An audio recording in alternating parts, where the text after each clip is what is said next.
This is the Alpha Omega Cross. We are going to talk about how to fine tune these. You might have seen these on your charts. There are different ways to use these. These should be used in conjunction with other things, although there are some raw strategies that you can apply to these as well, depending on how far you want to go with these. Can they be used on their own? They can, but they are going to give you additional pieces of information. Remember, around here, we've got a famous phrase that says, trade nothing alone, use things in confluence. But let's look at the power of these Alpha Omegas. Now, obviously, this is a perfect example of, wow, you see a big red cross. Yeah, we got a big shift in direction right here. These are the Alpha Omega crosses. Now, Alpha and Omega, this is the beginning and the end. This is a biblical principle that God said that He is, I am the Alpha, I am the Omega. I am the beginning, the Alpha, and the end, the Omega. All right, so the beginning and the end of something. What could that be? Why did I name these the Alpha and the Omega? It is because of that name. It can be the beginning, it can be the ending of what? Several things. It can be the beginning of a move, like this one. In this case, it's a clear example of this is the beginning. Also could be considered the end of this move. Do you see that? So this would, if this was an Alpha and we're going up, now this is an Omega at the end of this move. Yes. Now it is also on a short side, it becomes the Alpha of a new move. And now we don't have an Omega here inside of the current screen. So let's see if we can bring one in. I'm going to hit Control up, up. Let's see if we can find the end of this move. We have the Alpha. Let's see if we can find the Omega. Whoa. You see it way over here. Now, I don't know if I can even get these on the screen. Yes, I can. There you go. Do you see the power of the Alpha Omega crosses? Can you see that? Now, is this going to be like this on every play? No, we're going to talk about fine-tuning these and how to use these. Several ways to use these, but these can be exactly this. It can literally call beginnings and endings of major moves. Let's see if this one, but you might say, okay, so that's a green, so then we should expect the up move. That's possible, depending on how these are read into the session. Look at time of day here. A 10.1 power was good enough for this time of day. Look at the time of day. 1945. Okay, so 7:45. I mean, we're talking about after hours New York session. Okay, 17. Okay, evening, if you will. Now, what about this though? This is 2 a.m. in the morning. I need to gauge by session. This is why I want to say, like, this is a little bit more difficult to understand how you might fine tune these, and you have to look. This is where you could build an optimization process for this to find this. I find it's kind of easier to, everything is more related to the most recent information. Like optimization is something if you need to run something back for long periods of time. This is something, what you want to know is like, what are the, here's the question that you're trying to answer when you're trying to find what are the best settings for this when I'm talking about tuning. This is what you're looking for. What is the best setting? But when? For what time period? The answer is right now. Do I really care what the setting was for yesterday? Do I care about what the setting was for, midnight, 3 a.m.? Depends. What time of day are you trading? Maybe what was the best setting yesterday at the same time I'm trading right now? So like right now, if it's 10 a.m., I'm trading at 10 a.m. Eastern. Then maybe I need the setting for yesterday, 10 a.m. You see how there could be a correlation there to that? That might be important. But would it be 10 a.m. 5 months ago? Not really. You see, this is one of those scenarios where when I'm trying to find these, and this is what I'm saying, this is an advanced topic. If this is beyond you and you're not interested in this, that's fine. But if you are fascinated by the Alpha Omegas, if you've seen the power of these, stay tuned. We're going to go try to walk through some of this and how you can kind of get these settings by eyeballing it as simple as, well, did the 10 turn? Did this 10 call the turning point? Yes, so this is a great setting for this location. Did this 11 call a turning point? Well, kind of up to you. This is what I mean by up to you, because is this enough for you to take this to the upside? even though there was not, it's not like, oh, there's another 10 right here telling you where the exit is. You have an entry, but you don't have an exit. You see, this is why I say this is not a complete strategy. I'm not looking for the alpha omegas by themselves to be used as a strategy in general. Now, you could, okay, depending on how much risk you can take. So, maybe you had a stop, below this area. Okay, somehow you figured out that I can take this amount of stop because I'm going to be holding for something very, very large. Okay. Well, then you might have been right. You see both of these kind of called the up move here, and now there is another red right here. So now we've got the beginning move. We have an end move. This is the alpha, and this would be the omega of the up move. You see, you follow that. Okay. Let's keep looking. So far we're looking like these 10s, 10, 11 has been pretty good. Oh, here's a 10. What time is this? This is 8:30 a.m. This looks like, we hit it, but we just, boom, we kept going. So is the 10 level power enough to really turn it? Well, it doesn't look like it at 8:30. You see that, right? So at 8:30 a.m., that was not enough to crank the market back down. Do you see why I mean that different times of day, particularly different sessions, might invalidate a specific setting, of why, there's not one setting to save them all? This is why I made this video, because while I have given you generalized settings that work really well in most environments, it's still an art more than it is the science there. Understand? There is a mix of art and science here, but this 10 did not make that turn. You can obviously see the market is marching on and on and on and on and on and on and on. Oh, now we have another 10. That's a nice turn right there. So you can see that, out of these so far, they're looking pretty good here, setting at 10. And you guys will know, out of the box, I have a lot of these settings set to, around 10. But we'll talk about it. Sometimes, you guys know, I've got some of them set to 13. Like, I don't want to see it unless it's a 13. And on the high side, I want to see it at the 18. And I'll show you those settings here in a minute. But I just want to keep walking through some more eyeballed examples of this. Okay, so that turned, but we didn't get a green on the other side, right? There wasn't like, oh, the perfect pivot would have been here. Like, where's the green telling me to go long right here? Well, there wasn't one right there. So the question, though, might be to yourself, if you saw this happen, so you're here at 8:30, you see this go down and you see a big pivot turn and that sucker's going off, you're like, well, what's the number right here? How could you find that? Well, let's take a look. Let's see if we can do that. I'm going to duplicate this chart. Right click. I'm going to duplicate window here. Okay, and now we know that that was 8:30, right? So I'm going to go page up.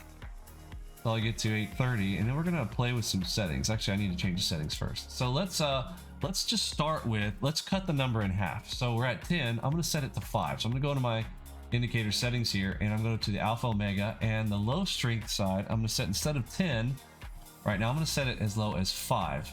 For my threshold. Okay. Oh, now the chart's starting to get a little bit busy, isn't it? Right now, again, up to you. You can actually get some pretty good information out of these. You could study this closely, and you could probably pull something out of this. It is definitely possible. But let's go and come back to that example there at the 8 o'clock, 8:30 area, right? So there's the 10 spot. Right, you can see the 10. Yeah, we got an 8 in there, we got a 6 in there. Now we see a 10. There's our 10 turn, right? Now, did we get one here? Still didn't get it with a 5. So what was a turning point in here? Was there one there? Well, let's see. Let's go even farther down. Let's set it to a 3 and see what we can get here.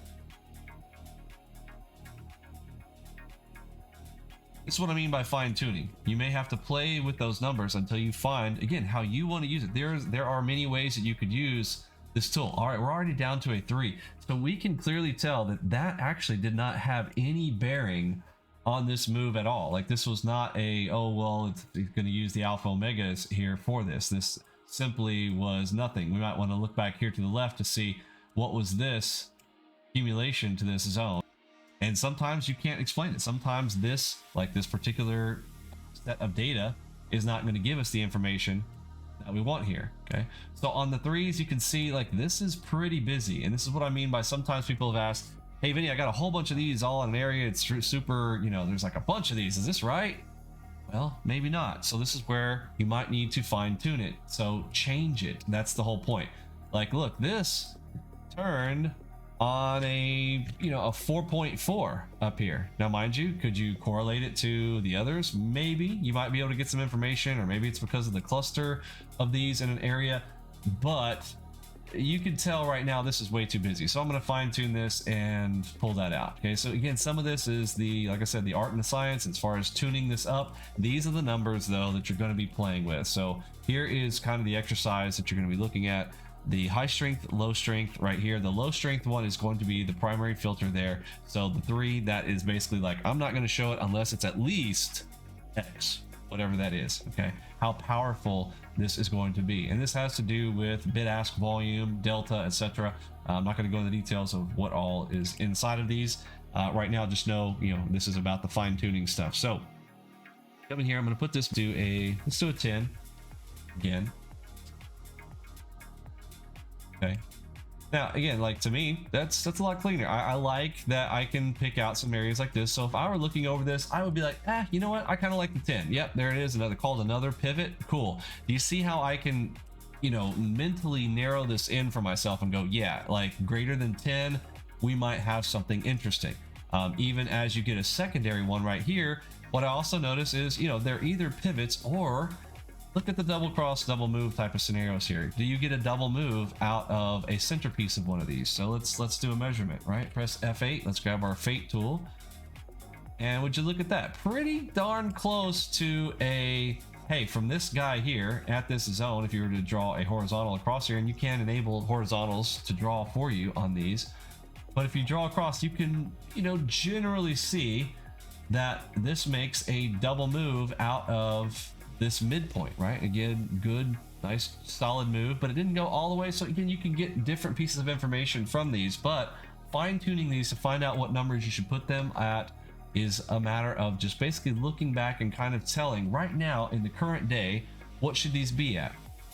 Now, sometimes you might see that 10 is still not good. Like 10, again, this is also, I'm looking at the NASDAQ for the ES. This might not be right at all. And this is where you might need to play with these. Although I have, again, fine-tuned these so that these are good for almost any instrument because they are relative. This is relative information. What does that mean? That means like it doesn't matter like volumes. It's relative to the volume of that instrument. What we're seeing here, the activity that we're seeing is relative to what's going on in it. So and again, this is order flow detail information. If you are wondering about, like what type of indicator this is not a structural indicator. This is going to be an order flow event indicator, right? All right, so I've got one here that kind of was ignored, right? This guy went down here, really was no up move at all on this. So again, I like to tend to think of these as, do I have a double move opportunity? I'll go to the highest pivot and measure out from the one that got ignored and go, okay, I want to see if I can get a double move out of it. Not quite, didn't quite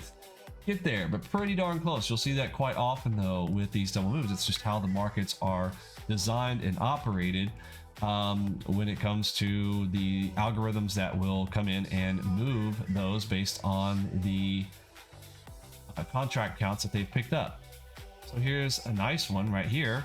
I mean, that's the beginning of a move, right? It's also the end of a move. This is why we call them the alpha and the omega. Hopefully you guys are kind of picking up on that, right? We've got an up move to this location. It'd be nice if I saw something right here. Get another one where I might tune this in and see if, like, was there a 6 right here? Cool, then I might throw in the 5s.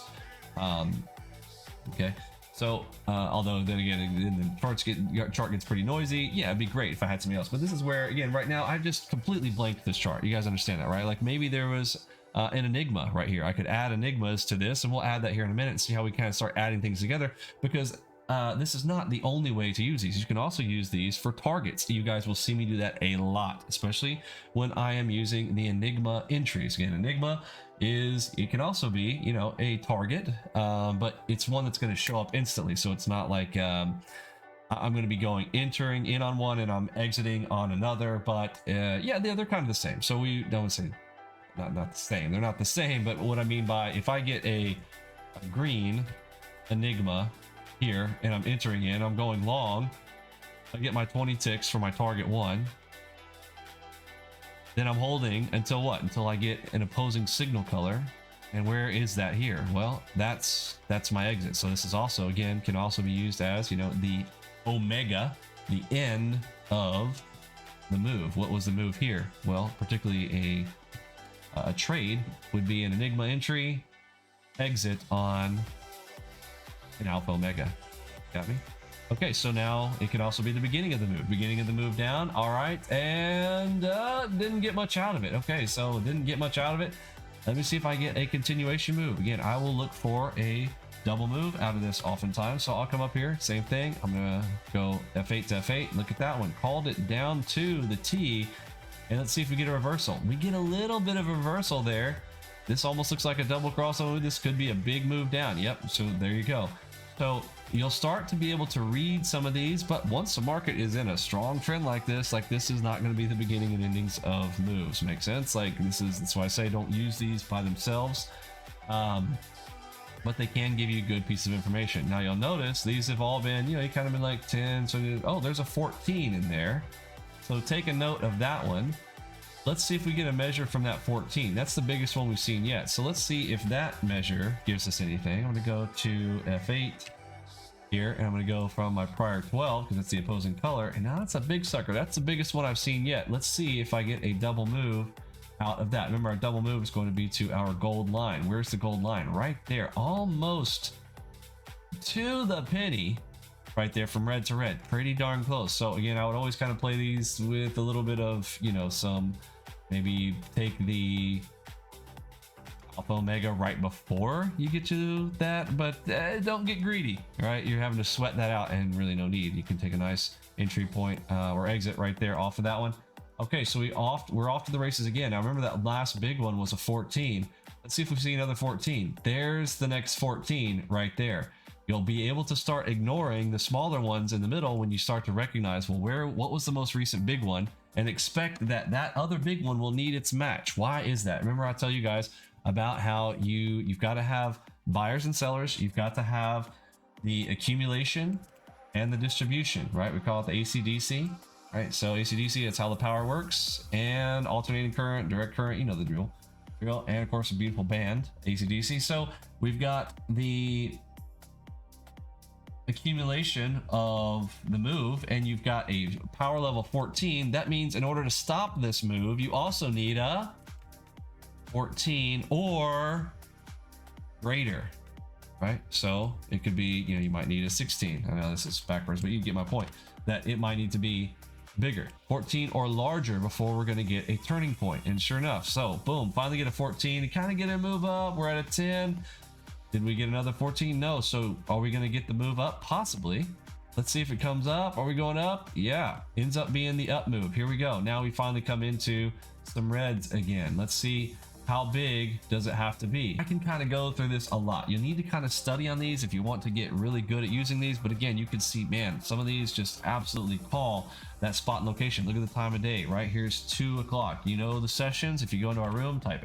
sessions, you'll see how the day divides out. But you'll want to kind of get a good estimate right here. I feel like I got a pretty good estimate right here using the 10.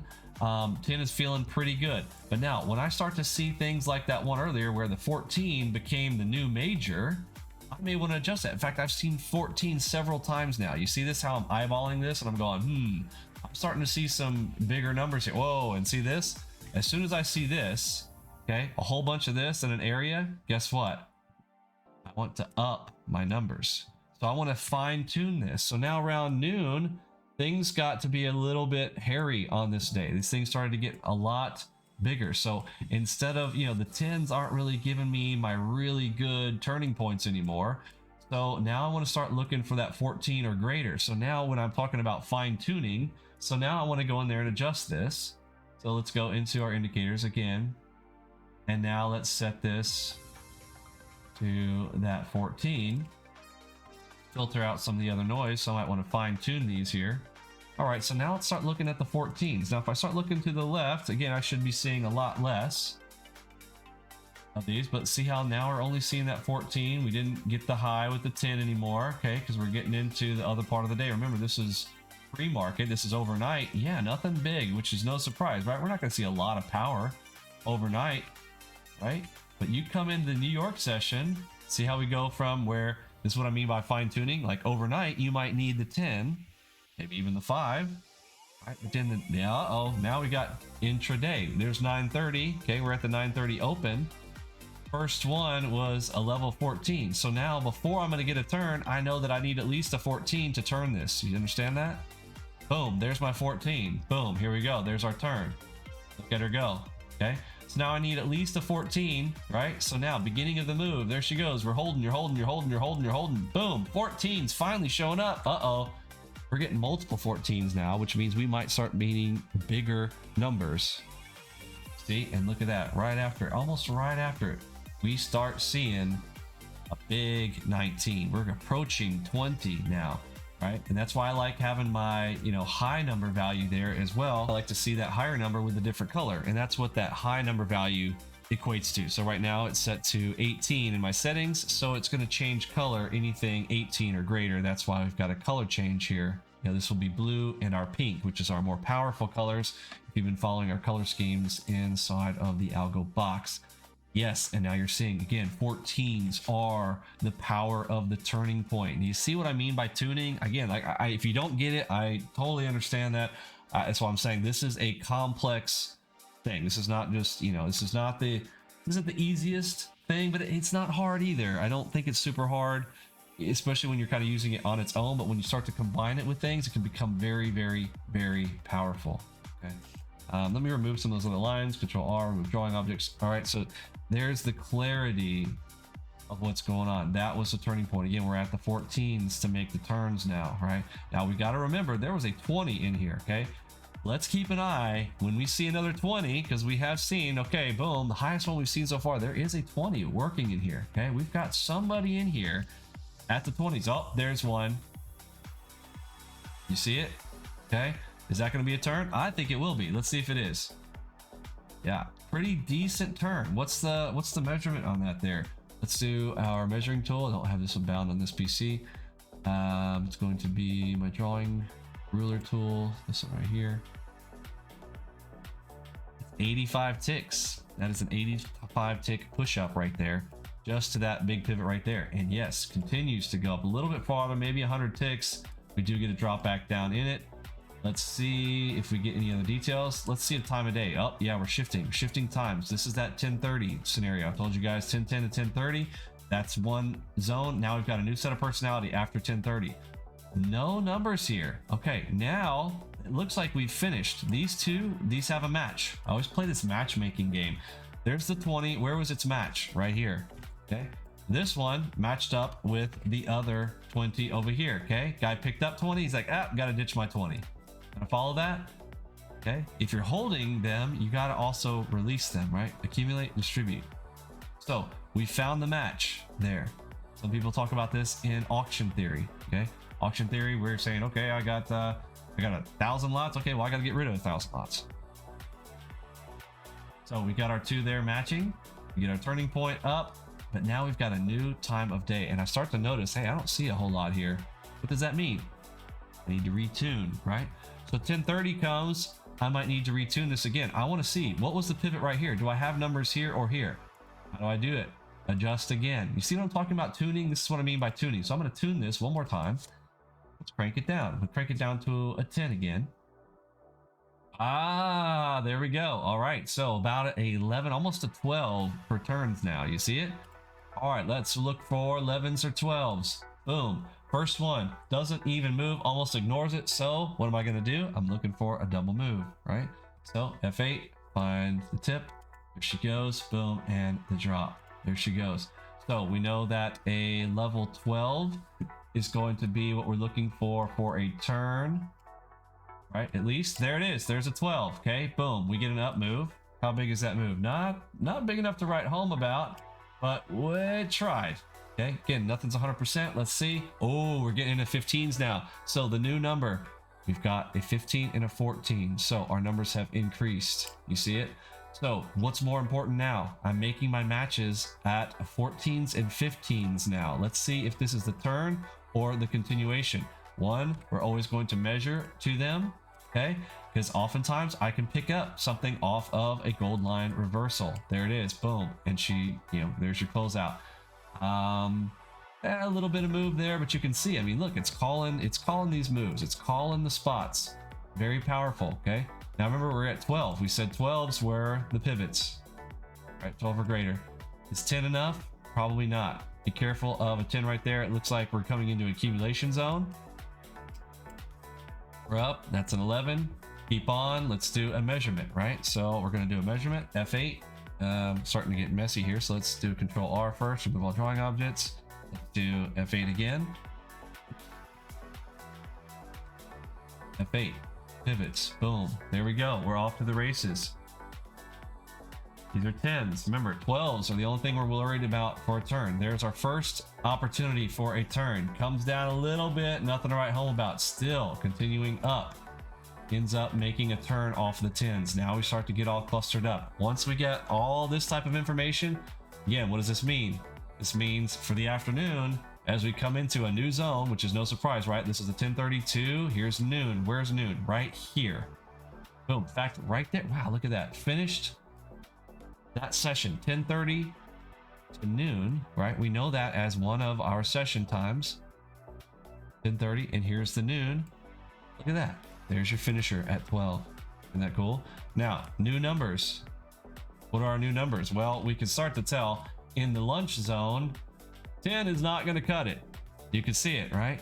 So as we head into the afternoon, I want to bump this again. So, having my indicators, I want to go to my alpha omega. I want to fine tune it. Looks like I need at least a 14 here. So I'm going to put 14 because it might be 15, but I want to, I don't want to miss out on a 14. So I'm going to fine tune her and get her in here to a 14. Next one, we end up seeing way up here, 14.5. There ends up, but look, there's the turn. What time is that? 1 o'clock. So the lunch hour, again, probably don't, lunch hour, we have a lunch bot for that, right? Lunch, there's a lunch personality that we kind of let the lunch bot. That's why there's that hour there for the lunch bot. No surprise, right? It's a little bit of a different personality. Okay, so we come into the afternoon session, starting here, 1 o'clock. Where's 1 o'clock? Right here. Now I'd like to kind of see if I could tune this and find out what that number is. Like maybe it was at 12, so I might need to turn this down a little bit because it does feel like I'm kind of empty here, but I kind of like this too at the same time. I'm like, boom, all right, we got a 14.5, and then I see an 18 that gets ignored. So how much power am I going to need now to make a match with that? I need an 18, right? But a 14, 15 also called the turning point. So let's see how that plays out. Let's see what our number is going to be for the match. Nothing right there. Okay. Carried. We're into 2 o'clock. There, finally, we start to see some 14s. First one ignored. So what are we going to do? You know the drill. We're going to measure from big pivots. F8, big pivot way up here. The start of this little area is probably this pivot here. So again, we know like we don't want to miss it. So, oh, look at that. Calling that beautiful little spot right there. Who wouldn't like a beautiful dropout move like that one right there? Let's come in here, get my ruler tool. I'm going to go from that 14, you hit to the goal line. That is 115 ticks right there for you just on the double move. Now, remember, what do we say was the turning number? It's going to have to be possibly a 20 level, or no, 18, sorry, 18.1. We're looking for an 18 for a turn. We need a match of an 18 before we're looking for a reverse to the other side. Nothing. So we continue. Boom. Finally, we see something. Is that an 18? No. 15. Now, we don't know if like close by, was there another 3 somewhere? It would be nice to know, but there's finally first spot that we might start to see something out of this. Let's see. Yep. There she goes. Okay. So the 15, we don't know what else is in here. Again, that's why I say don't use it by itself. Add some other stuff to it. But look at that. Another nice up move from that guy there. I'm curious what that measurement is there. So let's grab it. Grab our ruler. What's that called? That called a 125 tick up move. Not too shabby. We're into after hours right here, 4 o'clock. There's the 4 o'clock ender. Now let me show you guys what happens at the end of the day. If you have these set to, like some lower numbers, end of day, things get really hairy. A lot of people have asked, hey, what's going on with this? Again, this is why I'm saying like this, you got to play with this. We could, future versions, maybe we, fine tune this 4 different times a day and have it ignore the last half hour or stuff like that. We'll do that in the future. But for right now, obviously have understanding of what the market's doing at the close where everybody is exchanging hands. Let's put this to like say a level 10. This is going to get pretty overcrowded there.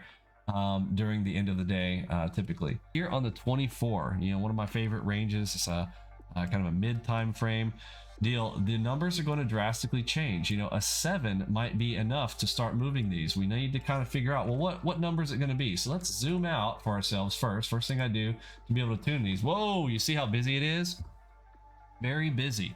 But first thing I want to do is set the number low, so I get pretty busy, and then I want to look at the most, you know, recent pivots. Okay, well, where are their major pivot points? Is there a number that's calling major pivots? All right, sometimes there is, sometimes there is not. Okay, but if there is, let's find out what that number is. It looks to me like, yeah, we're pretty close. I may want to filter. Well, I don't know. The 6 might be pretty good. So 6.4 called that perfect pivot point.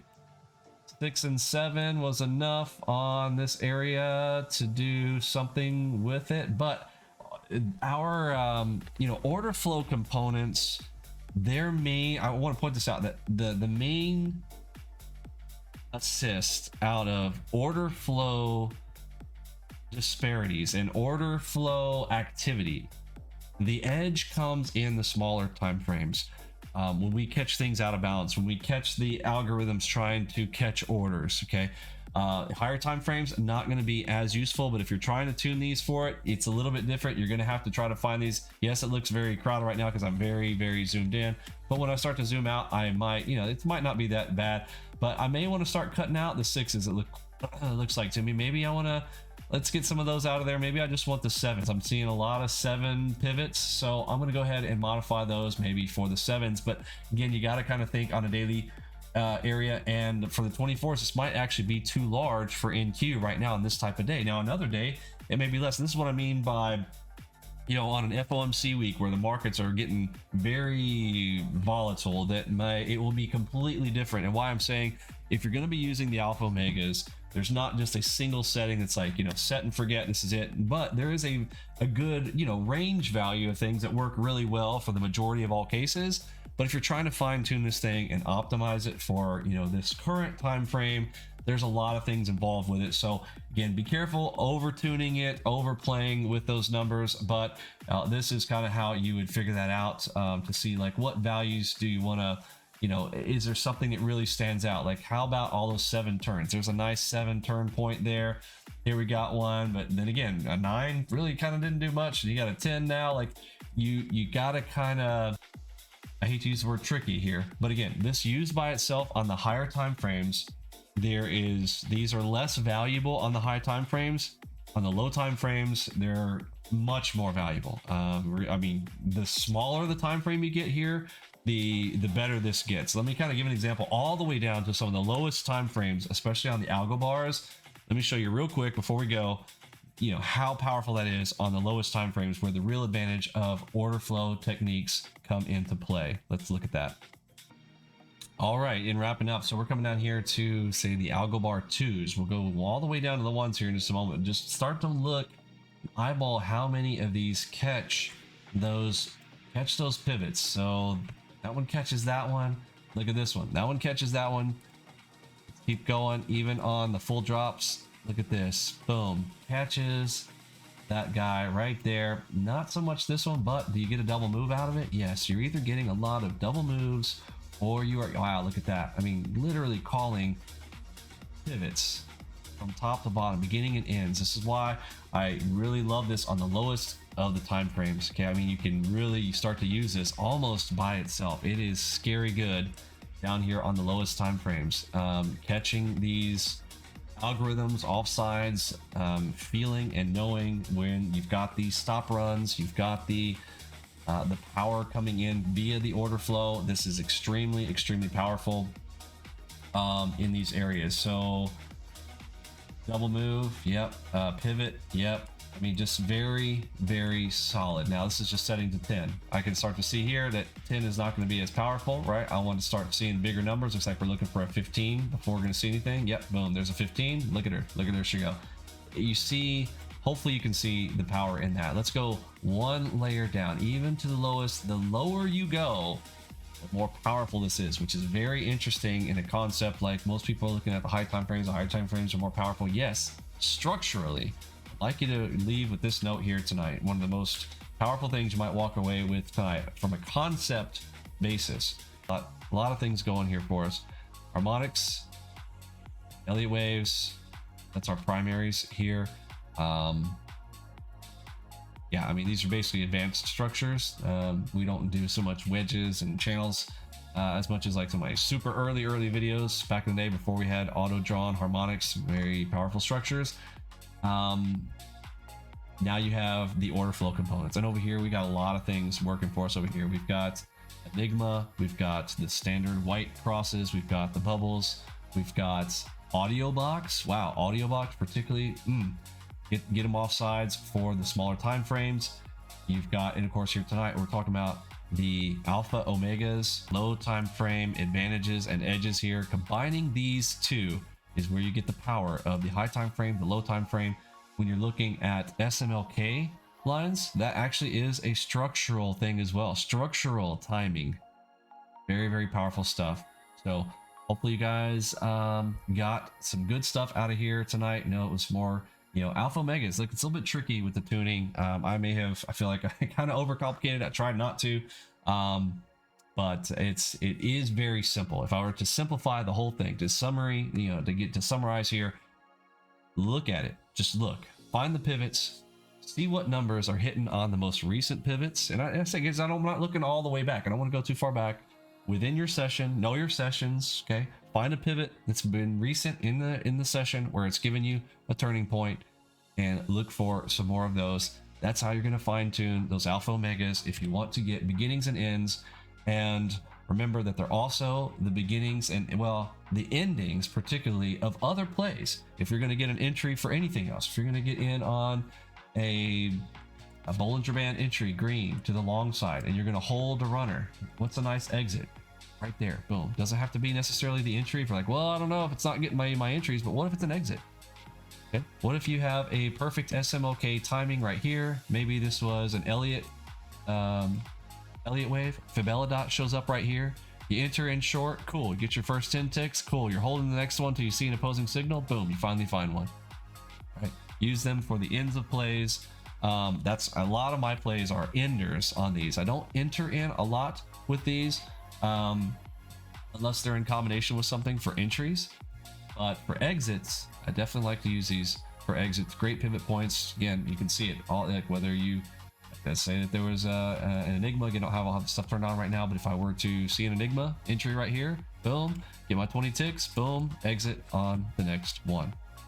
Got it. Try to keep it simple like that. Simple, effective, and there you go. That is how you fine tune the alpha omegas. I'll catch you in the next one. For me, Nippy, Robbie, Lunchbot, Mod Squad, Curtis, G, and the rest of the gang, I am sitting out the Big H-Town. See ya.